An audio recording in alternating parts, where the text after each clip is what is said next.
तो वेलकम है आपका मूवी एक्सप्लेन्स यूट्यूब चैनल पर, जहां पर आपको अच्छी अच्छी हिंदी डब्स मूवी मिलती रहती है। और आज के ड्रामा का नाम है अंडर द गन। तो चलिए बिना किसी देरी के साथ शुरू करते हैं। तो कहानी की शुरुआत एक हाई स्कूल स्टूडेंट गन से होती है, जो कि एक बार में काम करता है। वो बहुत गरीब है और कभी कभी बॉस के कहने पर वो पोकर भी खेल लेता है, क्योंकि वो पोकर का बहुत ही अच्छा प्लेयर है। लेकिन वो कुछ रखता नहीं है, मैच जीतकर वहाँ से अपने घर चला जाता है। दूसरी तरफ हम स्योंग को देखते हैं, जो कि हमारे इस ड्रामा की मेन हीरोइन है। और आज ही वो यूएस से वापस आई है और उसे लेने के लिए उसके बचपन का दोस्त आता है, जिसका नाम है टाई। टाई काफ़ी रिच और वेल्थी फैमिली से बिलोंग करता है और उसे लगता है कि मेरे पैसों को देखकर कोई भी लड़की मेरे प्यार में पड़ जाएगी। और वो स्योंग को भी अपने प्यार के जाल में फंसाने की कोशिश करता है, लेकिन स्योंग साफ साफ मना कर देती है। और अगले दिन वो स्कूल आती है, जहाँ पर टीचर बच्चों को उससे इंट्रोड्यूस करवाते हैं और स्योंग अपने बारे में भी कुछ उन्हें बताती है। स्योंग को अब टीचर गन के पास ही बिठा देते हैं और वो उससे बातें करने की कोशिश करती हैं, लेकिन गन उसे ज़्यादा बातें नहीं करता। ब्रेक में स्योंग अपनी कुछ क्लास की लड़कियों से मिलती है और उनसे गन के बारे में इंफॉर्मेशन लेती है। तब वो लड़कियाँ उसे बताती है कि उसका निक नेम हॉट ज़ॉम्बी है, लेकिन वो बाकी लड़कों जैसा नहीं है। वो उनसे बहुत ज़्यादा अलग और बेहतर है और वो किसी से बात भी नहीं करता।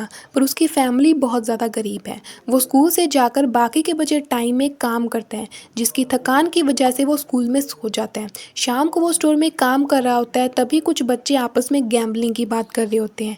गन आकर उन्हें कहता है कि तुम्हें इसमें पैसे नहीं लगाने चाहिए। तभी एक लड़का भड़क जाता है और उसे पीटने की कोशिश करता है। तभी स्योंग आकर उस लड़के को पीट कर वहाँ से चली जाती है। अब गन इम्प्रेस हो गया होता है, लेकिन वो फिर भी उससे बात नहीं करता और उसे स्योंग के खाने के ऑफर को भी रिजेक्ट कर दिया है और वहाँ से चला जाता है। अगले दिन स्योंग पियानो बजा रही होती है और वो बहुत ही अच्छा पियानो बजाती है। तभी गन आकर स्योंग की तारीफ करते हुए कहता है कि तुम काफ़ी अच्छा पियानो बजा लेती हो।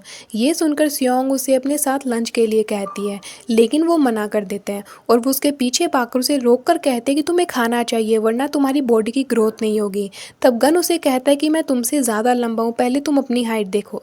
तभी गन को कॉल आता है और वो भागकर हॉस्पिटल पहुँच जाता है, क्योंकि उसकी बहन हॉस्पिटल में एडमिट है, जिसे बोन मैरो ट्रांसप्लांट की ज़रूरत है। पर पैसे ना होने के कारण उन्होंने अब तक इसका इलाज नहीं करवाया था। तभी हम गन के डैड को देखते हैं, जो कि नशे में धुंध सड़क पर जा रहे थे। उनकी हालत जुए की लत ने कर दी थी, क्योंकि उन्होंने जुए में सब कुछ लुटा दिया था और शराब के अलावा उनके पास कुछ नहीं है और वो कोई काम भी नहीं करते हैं, जिसकी वजह से गन को काम करना पड़ता है। अगले दिन जब गन स्कूल में सो रहा होता है, तो स्योंग उस पर अपनी जैकेट डाल देती है। स्योंग उसे भागकर उसका फ़ोन देने जाती है। तब हम बाहर देखते हैं कि टाई बाहर आया हुआ था, जो कि एक फेमस पोकर प्लेयर था, और बहुत सारी लड़कियां उसके साथ फ़ोटो लेने के लिए आ जाती हैं। और यहीं पर हमें ये भी पता चलता है कि ये दोनों एक दूसरे को जानते हैं, क्योंकि उन्होंने काफ़ी पोकर मैच एक दूसरे के साथ खेले हैं। और वो एक दूसरे के दोस्त नहीं, बल्कि एक दूसरे के दुश्मन हैं, क्योंकि गन ने उसे कई बार पोकर में हराया है। और आज गन ने अपनी जॉब भी चेंज कर लिया है और वो दूसरे कैसीनो में काम करता है, क्योंकि वहाँ पर उसे सैलरी ज़्यादा मिलती है। पर यहाँ पर काम जो है वो इलीगल होता है, लेकिन गन यहाँ पर वेटर का काम करता है। लेकिन एक दिन कुछ पोकर प्लेयर गन का गलत इल्ज़ाम लगाते हैं और उसे पीट देते हैं। वहीं दूसरी तरफ हम स्योंग को देखते हैं, जो कि सड़क पर बैठी गन के बारे में सोच रही होती है। तभी कुछ लोग आकर एक नशे की हालत में गिरे आदमी के पैसे चुराने की कोशिश करते हैं और उन्हें स्योंग डराकर भगा देती है। यहाँ पर वो उस आदमी को घर छोड़ने जाती है, तो वो उसे सामने गन दिखता है और उसे पता चलता है कि ये तो उसके डैड हैं। स्योंग गन के चोट लगे चेहरे को देखती है, तो गन अपना मुंह छुपा लेता है और स्योंग से पूछता है कि तुम यहाँ क्या कर रही हो। तो वो कहती है कि मैं बस इन्हें घर छोड़ने आई थी, पर मुझे ये नहीं पता था कि ये तुम्हारे डैड हैं। तो गन उसे अपने डैड को घर छोड़ने के लिए थैंक यू कहते हैं। तभी स्योंग उसकी चोट पर मेडिसिन लगाने लगती है और वो एक दूसरे के करीब आ जाते हैं। अगले दिन गन उसे लेकर बार में आ जाता है। का मैनेजर कहता है कि गन बहुत अच्छा लड़का है और काफ़ी अच्छा पोकर भी खेलता है और जल्दी एक टूर्नामेंट होने वाला है, और अगर वो जीत गया तो उसकी फैमिली कंडीशन ठीक हो जाएगी, पर इसके लिए उसे मनाना होगा। फिर रास्ते में स्योंग गन से पूछती है कि तुम ये सब क्यों कर रहे हो।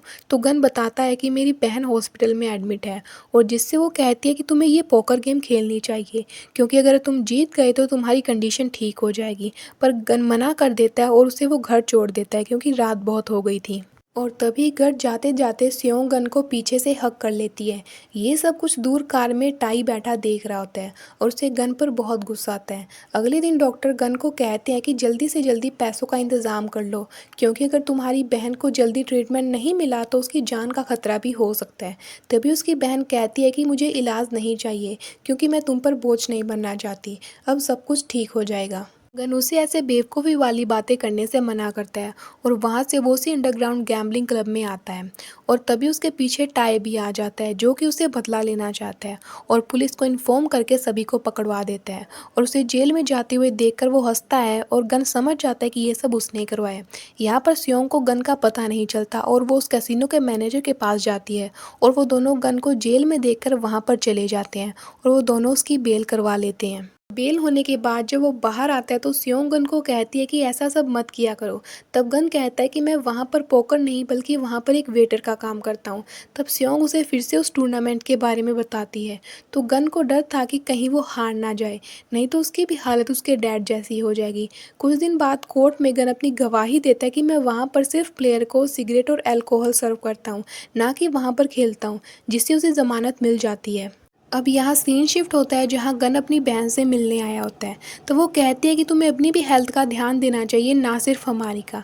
और गन ने अब टूर्नामेंट को भी सीरियस ले लिया है। अब टूर्नामेंट वाले दिन गन को गुड लक बोलने के लिए स्योंग भी आई होती है। तब पोकर के मैच शुरू हो जाते हैं और गन और टाई अपने अपने मैचेस में जीत पाते हैं और पहुँच जाते हैं फाइनल पोकर मैच में। और दोनों ही काफ़ी नर्वस होते हैं, क्योंकि दोनों हर बार एक दूसरे को बराबर की टक्कर देते हैं, क्योंकि उन्होंने पहले भी मैच खेले होते हैं। दोनों काफ़ी टाइम तक जद्दोजहद करते रहते हैं, लेकिन आखिर में गन जीत जाता है, जिससे उसके डैड और सभी बहुत खुश होते हैं। जीतने के बाद दोनों एक साथ हाथ मिलाते हैं और उन्हीं पैसों में से कुछ पैसों से गन अपनी बहन का इलाज भी करवाता है। एंड में हम देखते हैं कि अब गन भी उसे पसंद करने लगा है और फिर वो दोनों हैप्पी हैप्पी लाइफ जीने लगते हैं। तो दोस्तों, यहीं पर इस मूवी का एंड होता है। तो मिलती हैं एक और के ड्रामा मूवी या सीरीज़ के अंदर। तब तक के लिए गुड बाय।